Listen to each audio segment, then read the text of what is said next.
Alright, y'all. None of this is rehearsed, so I might jump around a little. But we'll make this video for someone who's got the plans for Delta and is making a mock-up of it. And show them some particular things on this Delta. This is just the easier way to do it. 6-inch wood prop. Perfect cruise climb combination for this airplane. It has a much larger hub, thicker in the diameter, and 6-inch made an adapter for it to fit the crankshaft.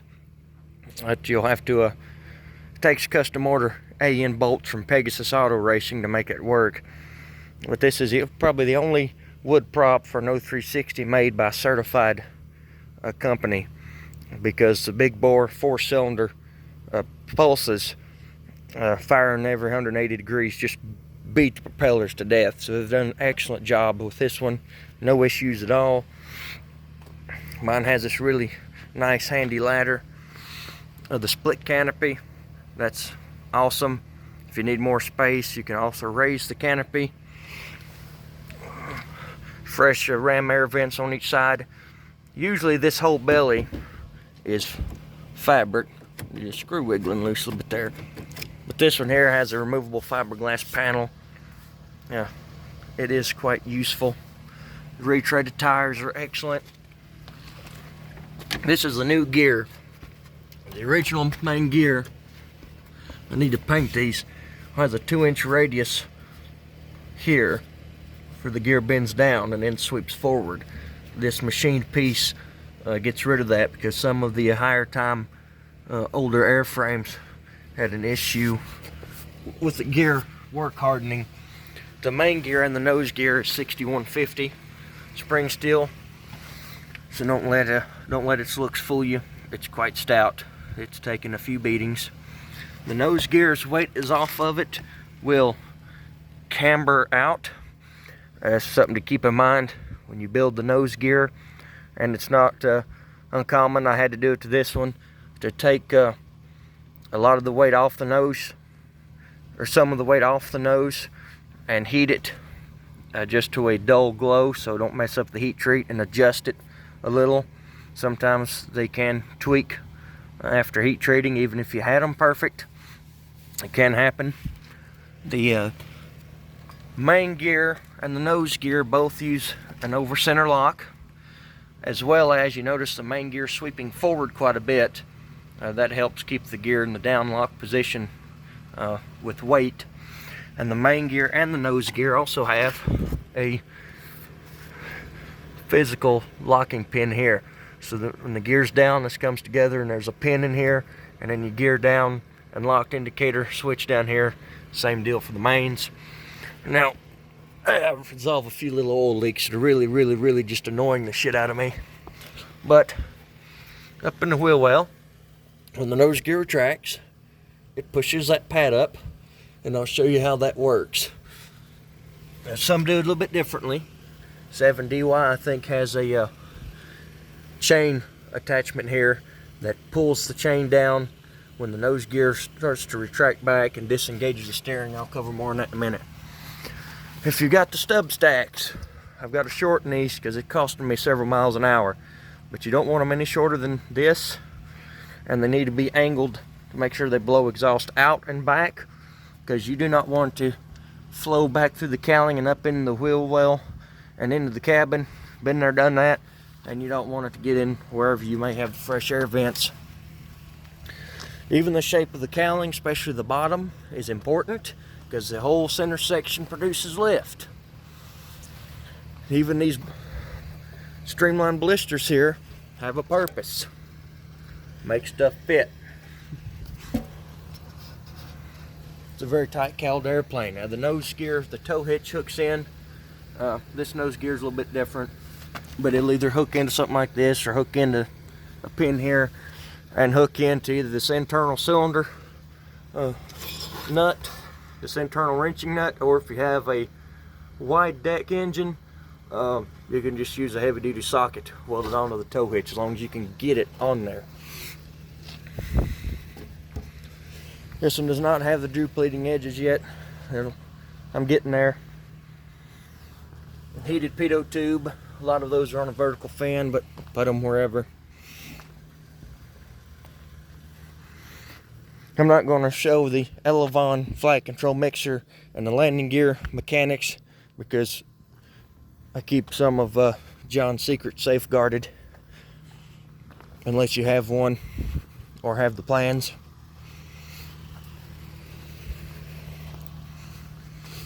Now this fuel tank, in the blueprints, this back cabin wall is also the fuel tank wall. Some people don't like that. This one has its own separate fiberglass tank. If you use ethanol-free gas like I do, or avgas, make sure it doesn't have ethanol. Ethanol and fiberglass resin don't mix. This tank is coated with vinyl ester resin to prevent that, but we just ain't going there. So I typically, the seat's back all the way right now. When I have a passenger, I typically scoot the seat forward a notch. And with the rear control stick in, you can see the socket there. The rear stick is shorter, quite a bit shorter, but I can still scoot my seat up one notch. I'm 6'1", 200 pounds, and I've had a 220, 230 pound, 6'4" person in the back seat in the middle. No problem. So it's still quite a practical airplane depending on how you got it loaded. This one has all electric fuel pumps because it still has a dual bus system where it had the Mazda rotary engine on it, and that keeps the fuel a little bit cooler when you're running ethanol free pump gas, car gas, however you want to call it. These are analog gauges. I haven't hooked those up yet. I like to kind of go old school with the touch of new school. There's a Dyna D3, the Stratus 8 DSB both ways, weather to the iPad, all that good stuff. I've got a 30 micron fuel filter on this one. This is your gear handle, your gear locks. Kind of demonstrate that. Blinky light gear unlock. I don't have a throttle switch hooked into that gear, nose gear. Typically the locks are in the dash. They're more out of the way when they're in the dash, but I like everything to be right here. I do have the T-tail that's off right now, so I've got to replace the cable, and I'm going to put an electric servo here and attach it to the cable. Reason for that is, one, it's easier. Two, the T-tail is fairly well balanced, static balanced.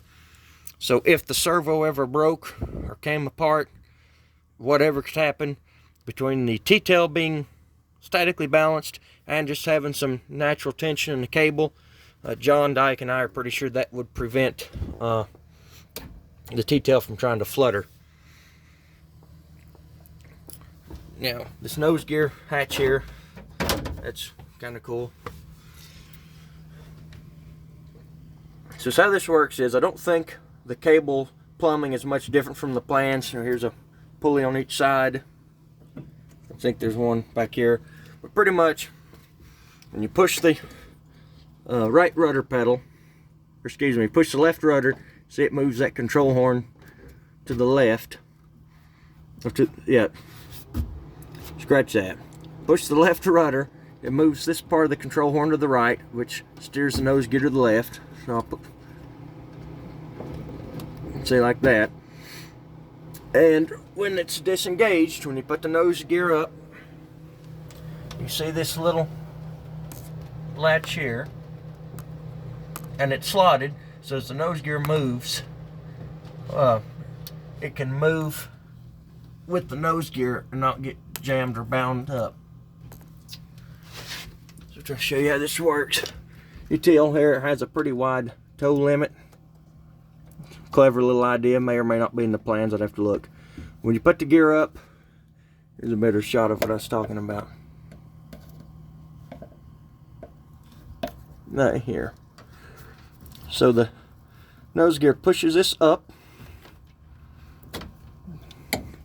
disengages this stern collar, and this will move with the rudder pedals. This is attached to the nose gear shaft. And I can also put a bracket on here for centering springs. It's not really needed. 7DY, I think, has something similar, but when the nose gear first starts to retract, this isn't here. This collar here is notched out, and it pulls the shaft down, disengages the steering, so it's kind of similar. The only thing with this is you have to manually center the nose gear when you track the gear. It's not a big deal. Just pay attention to what you're doing. The airplane doesn't yaw and stray off very far. It doesn't take long to track the gear. Heater vent down there, defroster up here. Gotta have a defroster. To me, an airplane ain't got some kind of defroster ain't airworthy. That's what John Dyke says too. All right, here's the fresh cabin vents. Anything that is not critical to basic creature comfort or necessity to flight and safety is not in here. You can also put baggage back in this area here. This is very strong structure. This will hold light baggage here. All the wing ribs are stainless. Everything else is 4130 chromoly steel. The seat back, the sheet metal seat back, easily you can raise it up, get it out of the way, and have access to everything back there. Mostly everything.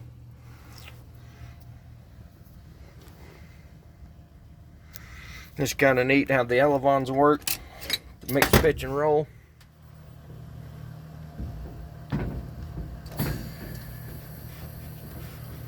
Or we can roll and pitch, or we can pitch and roll. The T-tail that goes on the tail fin is only for pitch trim, and it really unloads the elevons, takes the aerodynamic load off the elevons, and that lowers your approach speed and your stall speed, or mushy speed. This airplane doesn't really stall, and more on that in just a second. The elevon trim tabs work the same way. This one is hooked to this left handle is hooked to the right elevon, and so this one's hooked to the left elevon. So this gives you, this is zero neutral. This gives you nose up, or this raises the left wing, raise the right wing. So you can work them like multi-engine throttles, get it tweaked where you want it. If you got it where you want it and roll, then you can move it and pitch, or get it where you want it and pitch, and then trim it and roll. So it's not complicated. It's very simple, easy to adjust. If need be, this is a landing gear up block lever, and if that were to break, there's an emergency T-handle buried right under here, under my headset and stuff. So, second, I'm going to put this panel back on. Be a beautiful night to fly tonight. I have not flown this airplane at night yet because the landing lights are not quite satisfactory. They light up the corners really well. They're tucked under there.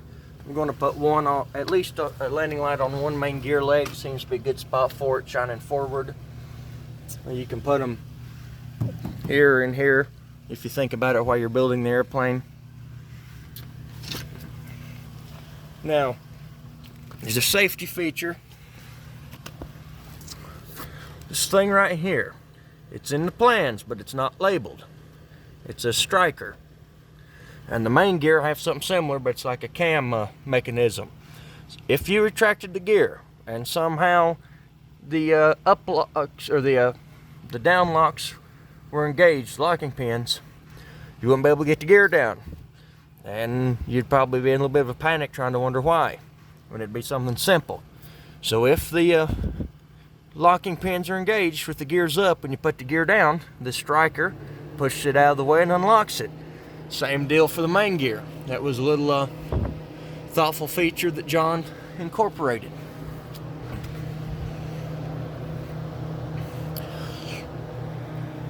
Now, the Delta is bothered more by density altitude than it is weight. If I put 200 pounds in the back seat, it's a very minor trim change. The passengers sit close to the CG. The fuel causes more of a trim change, really. But the T-tail does significantly take the aerodynamic load off the elevons.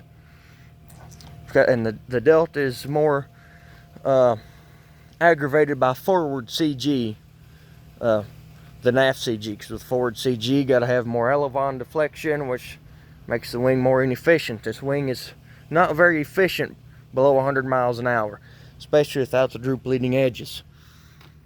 This is the main wing spar pin sticking up, and this is these holes here and in the back on each side are for the removable folding wing struts. You see where the main wing spar pin goes in right, can't see, right there.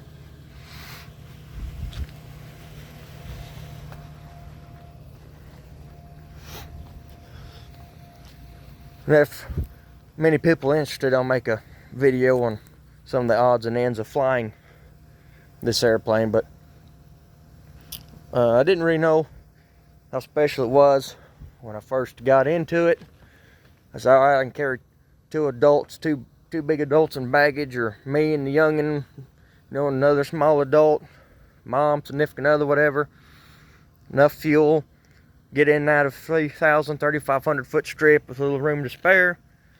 150 plus miles an hour on 10 gallons an hour of whatever decent fuel you can find to burn. But it's quite special. It handles very nice. There's just a few quirks to be aware of, like any other airplane. Something else unique, I don't know if it's just unique to this one or not, it's hard to see, but on these Delta wings, you see that the wingtip here curves up. Maybe kind of hard to see it, but it does, and that keeps the airplane balanced like a normal horizontal stabilizer. So normally this is riveted in, this lip here, and there's a wood reflex support, what they call that curve up is reflex. But these are not riveted, these are screwed, so these can be taken out and adjusted. You just have to redo the holes and the wood rib. This is like the only structural wood part in the airplane besides the floor, well, and the propeller on this one. You can use these holes to tie it down. It's also where the wings stack and secure when they're folded. You also use this reflex to trim the airplane slightly if you go to test flight and it's off just a little. You want to make sure if the elevons are not tied back, you don't want to get into a situation where you'd smack an elevon or a trim tab, which is also simple. You don't want to smack that on the ground. I've been there, done that, and didn't really know it until I already rotated that I had damaged the trim tab. That wasn't a fun day. But this airplane's difficult to get aft CG. You just got to watch your forward CG. And even that's really kind of hard to screw up if you have much common sense. The Delta will talk to you. It has excellent feedback.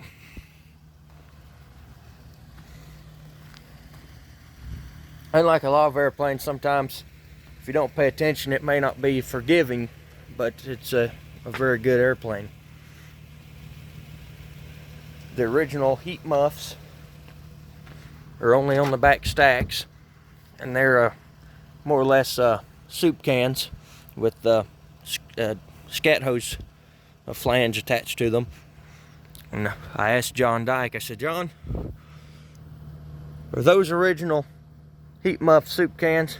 He said, yeah. I said, how long did they last? He said, about 20 or 25 years before I made stainless ones. So it's a lot of things on this airplane. This is a very nice, slick airplane, but you don't have to have anything overly complicated for it to work really, really well. So I'm very pleased with the airplane, and it's built like a flying tank with wings and a decent sized engine on it. The landing gear is supposedly designed to take a 4 to 5G impact, and I will admit that the new gear, I haven't whacked it pretty good, but the original gear, yeah, it will take a 4 or 5G impact if you get in trouble. So If there's ain't much interest, I'll make a video on some odds and ends of flying it. But here's kind of an overview of it. Something else that I don't think is in the plans. I think the Elevon trim cables in the plans are drawn out that they go straight back, and there's just a note that they cross over. Don't overlook that, they do cross over. The left handle goes to the right Elevon.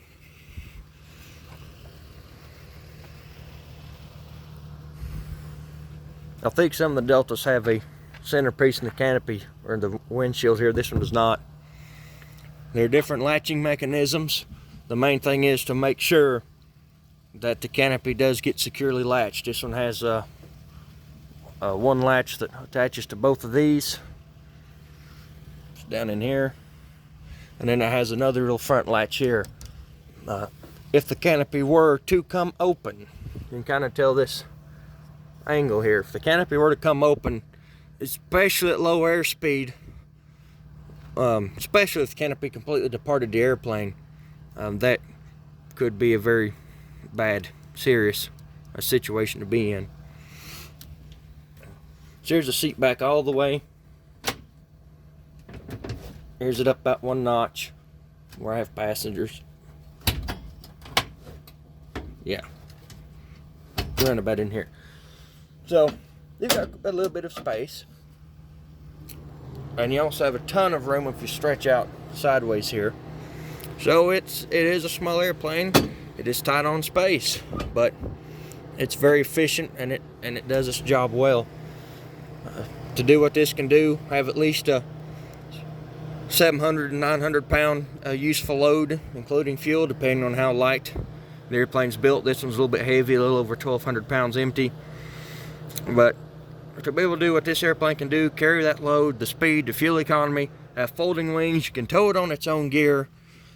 I mean, it's really hard to ask for anything better than that. And for the smaller prototype to come out in 1962, and then the JD2, this version, come out in 1966. I mean, that's pretty impressive. It looks modern or even a little futuristic now. And I'd say back then it was really something else. Another deal on the nose gear. There are different shapes for these forks here, but the main thing is you do not want to hit the belly when you retract the nose gear. Been there and done that before. We do have some of the ideas in mind to put autopilots in the airplane. It's kind of a modern thing now. Everybody wants an autopilot. Another little thought on this airplane: everything, the fresh air intake for the engine, the fresh air intake for the cabin, the air intake for the carburetor and cabin heat, everything has some sort of filter screen in it. It's nothing like taking off in a 172 and opening an air vent and wasper comes out of there and he's really mad when he comes out of there. Not cool.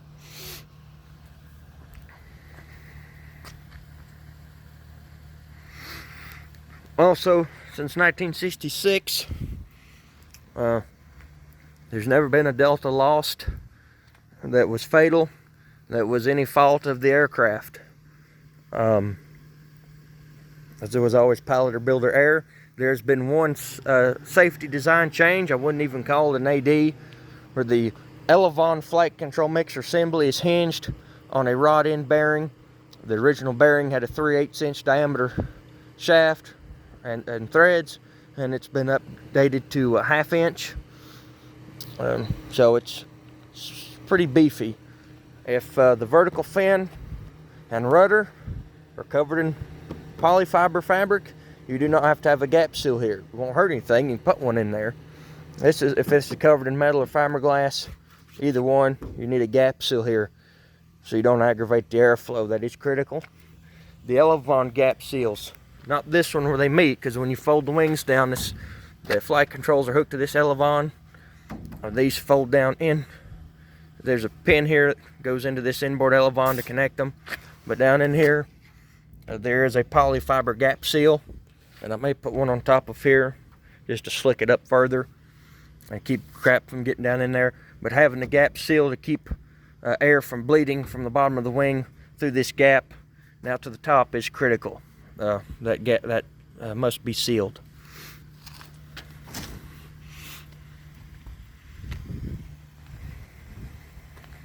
So, this is the awesome home-built UFO, built like a tank aircraft, and it is something else.